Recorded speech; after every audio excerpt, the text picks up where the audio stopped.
Olá pessoal, João Vitor Verobleski, estudante de Psicologia, e hoje vamos falar sobre uma temática bem interessante, que é o risco do cérebro automático. Então, o que é essa questão do cérebro automático? Nós temos várias formas de memória, várias formas de ação. E existem ações que inicialmente são ações planejadas e ao decorrer do tempo se tornam automáticas. Então quem que não passou já pelaquela situação, por exemplo, de clicar no celular para olhar a hora, largar o celular e não ter visto que horas eram apesar de ter olhado? Por que isso? Porque é uma reação que muitas vezes se torna tão automática você ficar olhando no celular que essa automatização te faz não enxergar o que você acabou de fazer. Então você olhou, mas você não viu. E aí nós temos várias situações como essa. Por exemplo, algumas situações onde você está na tua casa e você vai e abre uma gaveta e fecha, sem ter ido lá para pegar nada, sem ter ido lá para fazer nada específico. São ações automáticas que muitas vezes elas se condicionam pelo fato de repetirmos aquela ação costumeiramente. Então, andar de bicicleta, por exemplo, é uma ação deste modo. Dirigir, para quem é acostumado a dirigir carro, moto, você repara que você já não pensa mais nas marchas que você está trocando, você não fica olhando os pedais, qual é qual, você não pensa quase, realmente não pensa muitas vezes acerca disso. São quase que reações automáticas. Então, são simplesmente questões muitas vezes reflexas. E aí entram os perigos. Então a gente vai falar de algumas situações onde essa ação reflexa e essa ação automática coloca em risco tanto a sua vida quanto a vida de terceiros. E aí a necessidade de se cuidar com isso. Então o nosso cérebro ele tem maneiras muito interessantes de ação, de memorização e de aprendizado. E aí entram questões neuropsicológicas mesmo. Então, conhecimentos iniciais, eles estão em uma parte do cérebro. Então, quando você tem conhecimentos iniciais, quando você aprende coisas novas, elas vão para o teu pré-frontal, que é praticamente ali que recebe a maioria das coisas do teu dia a dia. Porém, posteriormente, as informações que são informações que o teu funcionamento psíquico considera fúteis, considera sem utilidades, elas são descartadas, você acaba esquecendo delas. As informações que são úteis, que são mais tidas pelo teu funcionamento psíquico como importantes, elas vão lá para o teu hipocampo, vão para setores do cérebro responsáveis por armazenar essas informações. Por isso, por exemplo, às vezes o que você comeu ontem no almoço você não lembra, porque é uma informação que não te é útil no teu dia a dia, a não ser que essa informação tenha utilidade. Por exemplo, se você assistiu o que você assistiu ontem na televisão, você não lembra, porque não é uma coisa que é útil no teu dia a dia e que o teu sistema psíquico considera útil para o teu funcionamento futuro. Agora, coisas que te são úteis, aqui eu estou falando na minha perspectiva um pouco mais. Então, para mim não é útil assistir televisão, para mim não é útil lembrar o que eu comi ontem. Agora, por exemplo, conhecimentos de psicologia, conhecimentos de filosofia ou de qualquer outra área, conhecimentos acadêmicos e científicos e filosóficos adquiridos, esses em geral eu lembro. Por quê? Porque o meu sistema psíquico entende que esses conhecimentos são úteis no meu dia a dia e serão úteis futuramente, e ele encaminha para setores que armazenam por mais tempo essas informações, porque são informações que me serão úteis. Por que explicar esse sistema de funcionamento do nosso cérebro? Porque é o mesmo que acontece em relação à automatização de nossas ações. Então a ação inicialmente, quando é uma ação desconhecida pelo teu sistema psíquico, acontece, por exemplo, de você ter a ação planejada e pensada. Por exemplo, quando você está aprendendo a dirigir, você tem que pensar, não, eu tenho que pisar na embreagem, eu tenho que engatar a primeira marcha, eu tenho que soltar a embreagem acelerando, aí sobe o giro do carro, começa a esgoelar. Se você não lembra, às vezes quem está do teu lado, que hoje em dia geralmente é o instrutor, Antigamente havia uma coisa aí de os próprios pais ensinarem os filhos a dirigir. Hoje é uma questão até ilegal, então geralmente é um instrutor que vai estar do teu lado. Ele vai te dar aquela cutucada, opa, essa marcha aí, ó o giro do carro. Aí você tem que lembrar que você tem que pisar na embreagem, nem sempre todo mundo lembra. Aí acontece aquela velha situação de começar a soquear a alavanca de marcha sem pisar na embreagem, começar a arranhar a marcha, fazer barulho, muitas vezes dar aquela soco no carro. Enfim, por quê? Porque são ações planejadas. Então você tem que literalmente pensar em tudo que você vai fazer.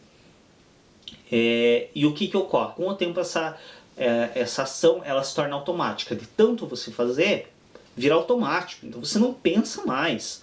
Às vezes você nem vê que você trocou marcha. Você arrancou o carro já está em quarta marcha, você está a 80 por hora e você nem lembra de ter passado a marcha, porque já vira uma coisa quase automática, quando não literalmente automática. Qual o benefício disso?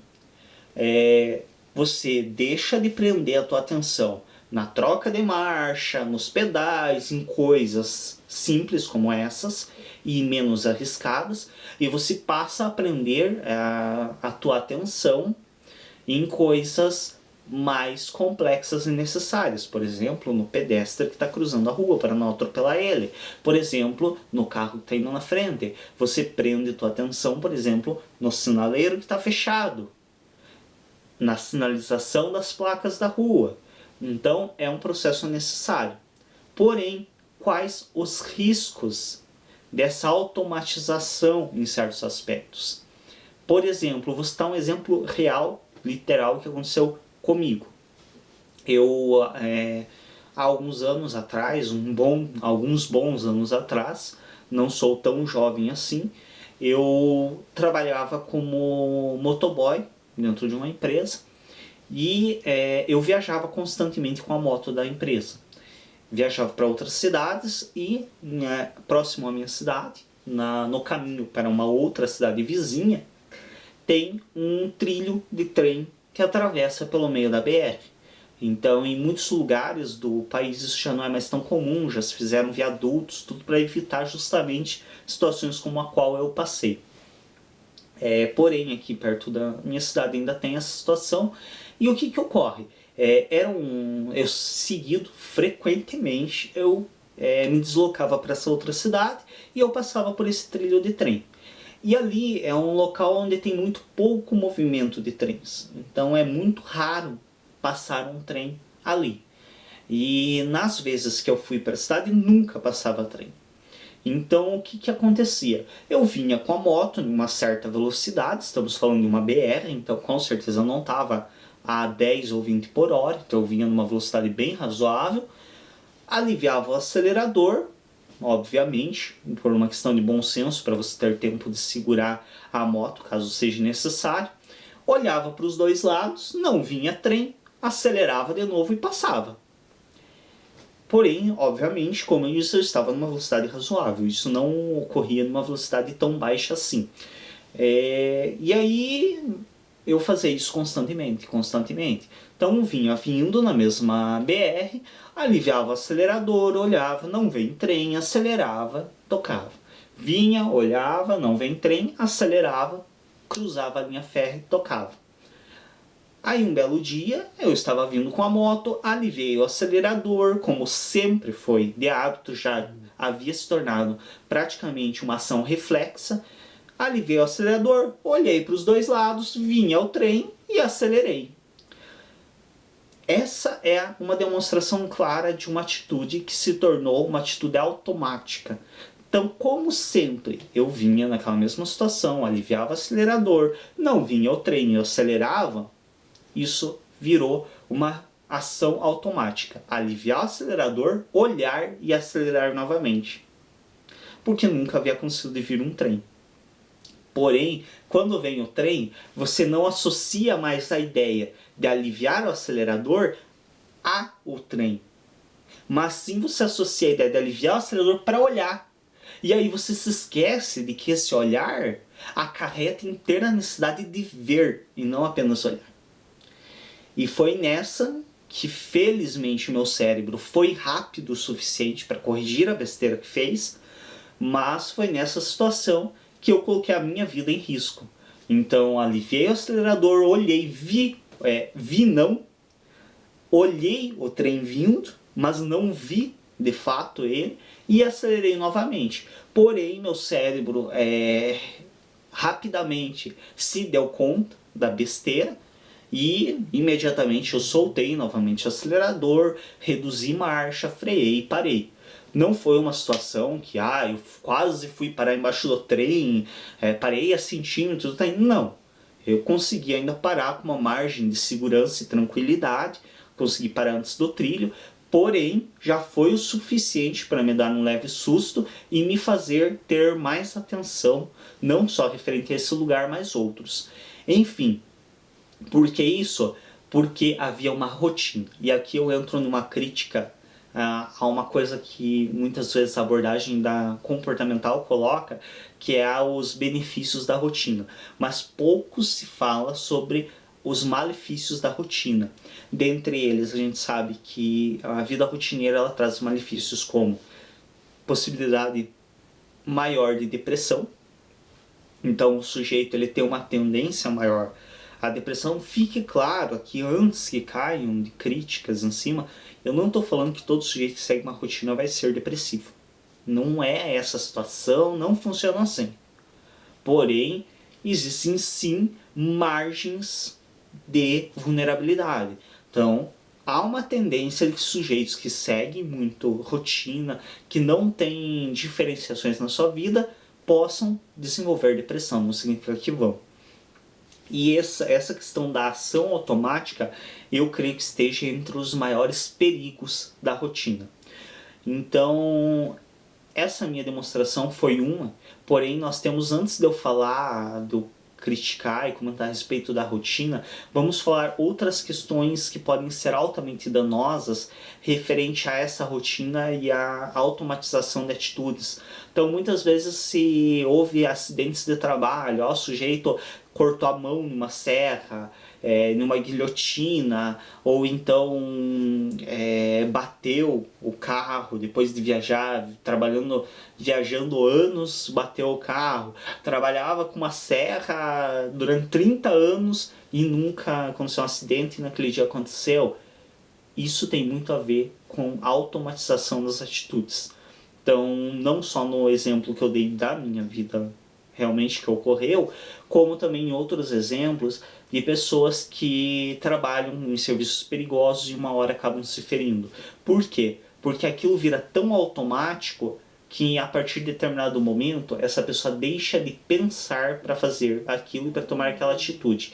Em parte, como eu disse anteriormente, favorece por um lado, porque o sujeito ele tem a possibilidade de deixar de dar atenção àquela atitude simples para prestar atenção em outras. Porém, existe sempre o risco de que quando ele não está prestando atenção mais naquilo que ele está fazendo, ele faça alguma besteira.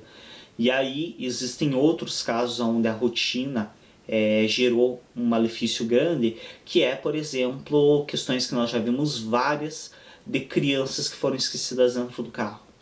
Então, o que acontecia? Sempre é a mãe que leva para a creche, deixa a criança na creche e vai fazer outra coisa. Aí, um belo dia, essa mãe não pôde levar a criança na creche e pede para o pai fazer isso.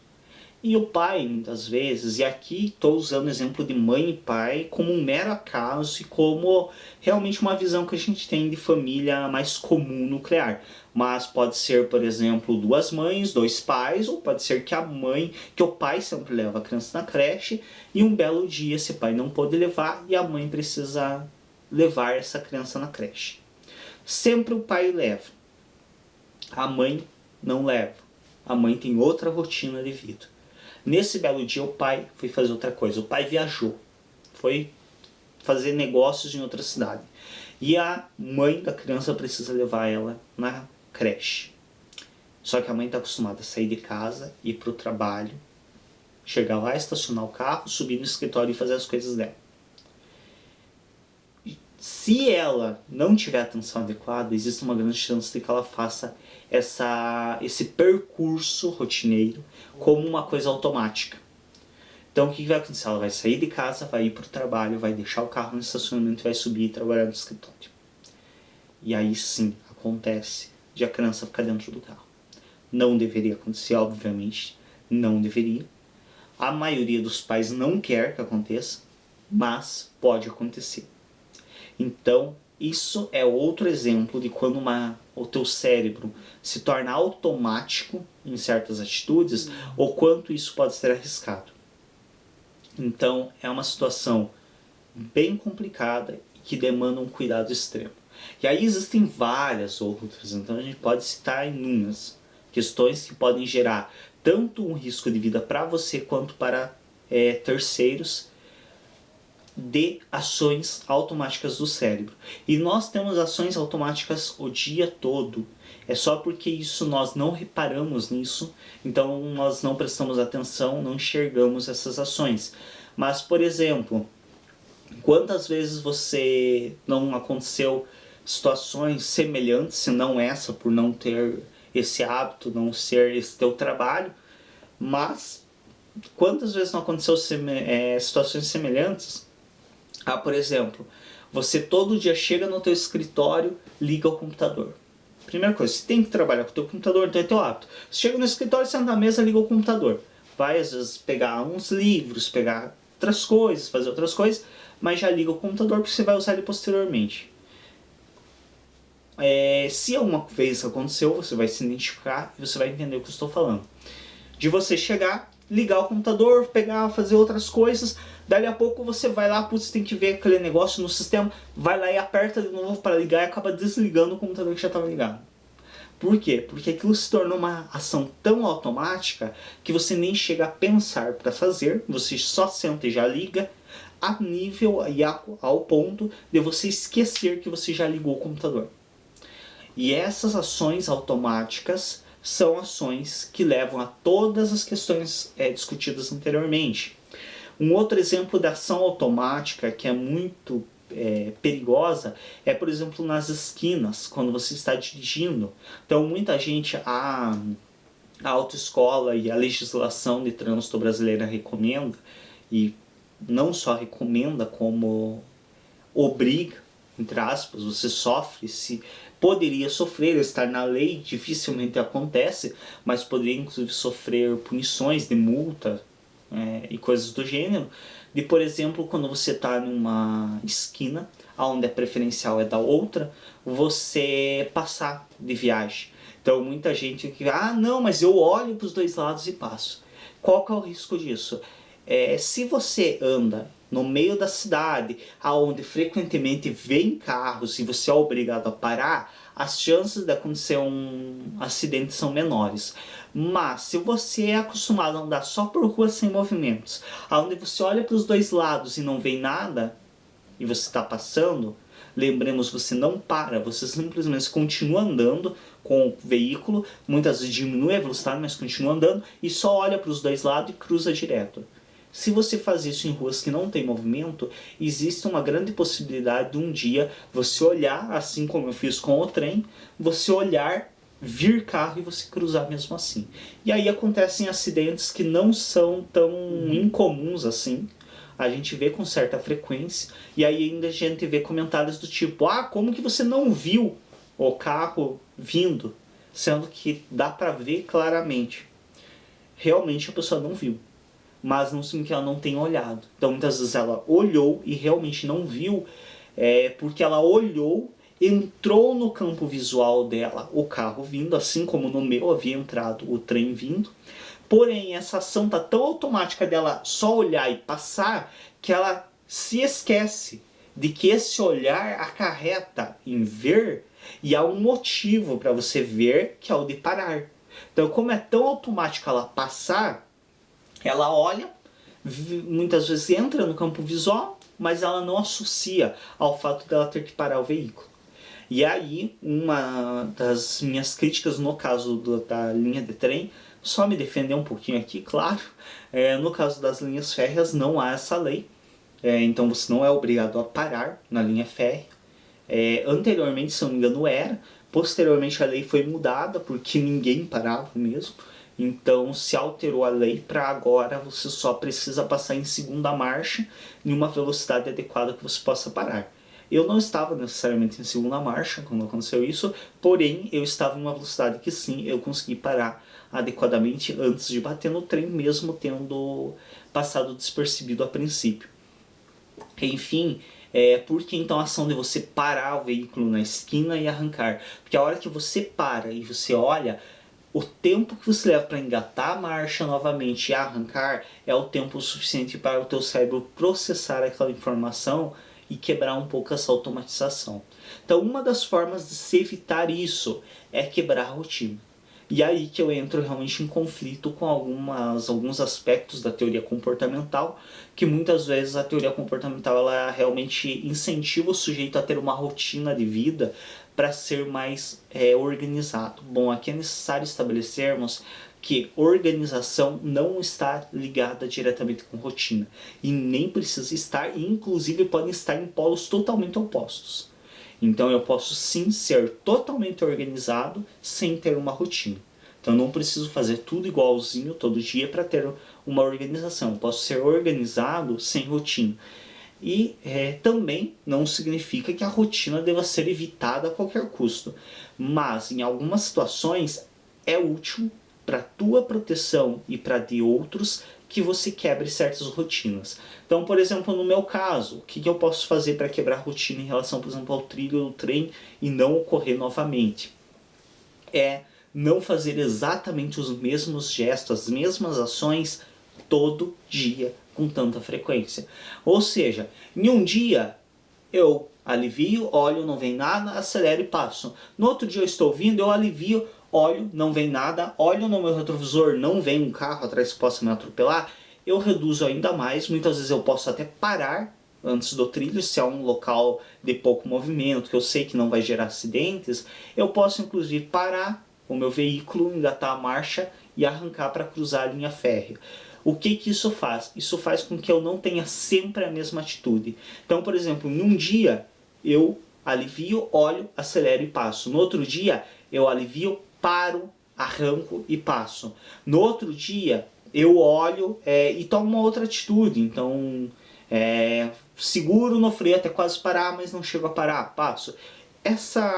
Esse fato de eu não fazer sempre a mesma coisa evita que o meu cérebro se torne automático. Eu tenho que pensar antes de fazer. Por quê? Porque eu não vou saber de antemão se eu preciso parar, se eu preciso só aliviar e continuar, ou se eu preciso quase parar, mas não necessariamente parar.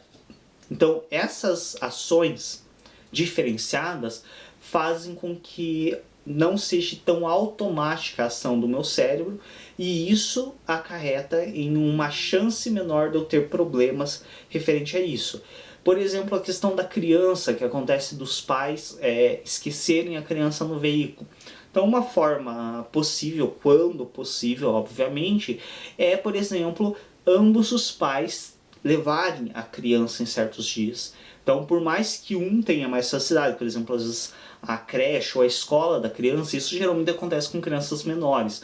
É mais incomum acontecer com crianças maiores, que já falam, que se movimentam. Geralmente acontece com crianças menores que acabam adormecendo no carro e passa por esse tipo de situação. Mas uma das possibilidades às vezes a escola ou a creche é no caminho de um dos pais. Mas, vez ou outra, se o outro pai tem uma possibilidade de fazer esse caminho e deixar a criança na escola ou na creche, é útil que quebre-se essa rotina de sempre ser o mesmo pai que leva. É aqui pai no sentido de o pai ou a mãe.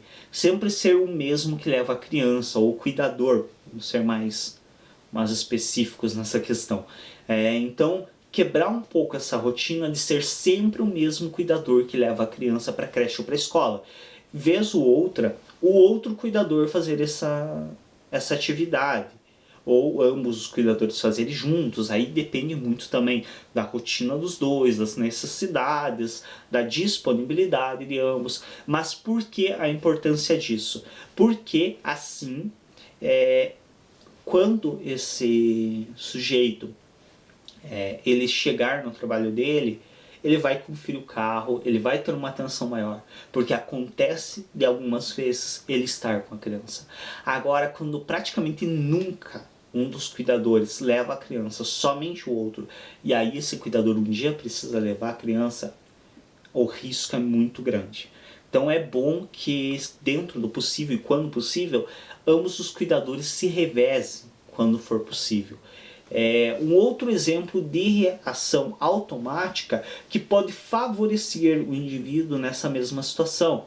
Então, por exemplo, sempre quando você tem uma criança, um filho pequeno, você estar olhando dentro do teu carro, no banco traseiro, estar fazendo uma vistoria no teu carro antes de ir.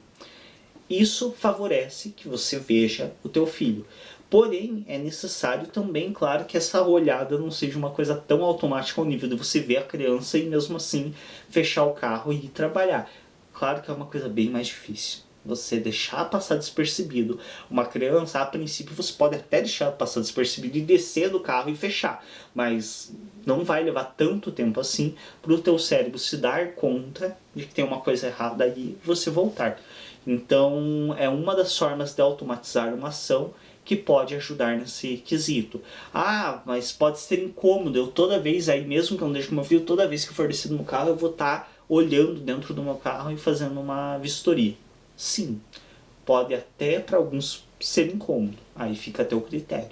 Agora também existe aí a questão de contabilizar a questão do incômodo, o quanto esse incômodo realmente é prejudicial a você e o quanto esse incômodo pode favorecer para salvar a vida do teu filho um dia. Mas aí são questões de cada um. Enfim, espero que aqui tenha ficado um pouco claro essa questão do funcionamento praticamente automático do nosso cérebro, os riscos dessa situação e as formas que são possíveis de quebrar essa rotina e de evitar essa automatização do cérebro. Porém, ao mesmo tempo também sabendo que esse funcionamento automático nos favorece em muitas coisas do nosso dia a dia. Afinal, andar é um funcionamento automático e reflexo do nosso cérebro. Falar muitas vezes se torna também um funcionamento automático. Vocês já imaginaram se fosse necessário, por exemplo, cada vez que você vai andar, você olhar para a tua perna e pensar: agora eu tenho que colocar minha perna direita na frente, agora eu tenho que colocar minha perna esquerda na frente. Se tornaria uma situação bem complicado. Talvez até é possível viver assim, mas realmente a vida pode ser muito mais sofrida, muito mais trabalhosa. Enfim, espero que tenha sido esclarecedor esse vídeo. Obrigado a todos pela atenção. Se você ainda não é inscrito no canal, se inscreve, clique em gostei para nos ajudar a destacar os vídeos e até um próximo vídeo.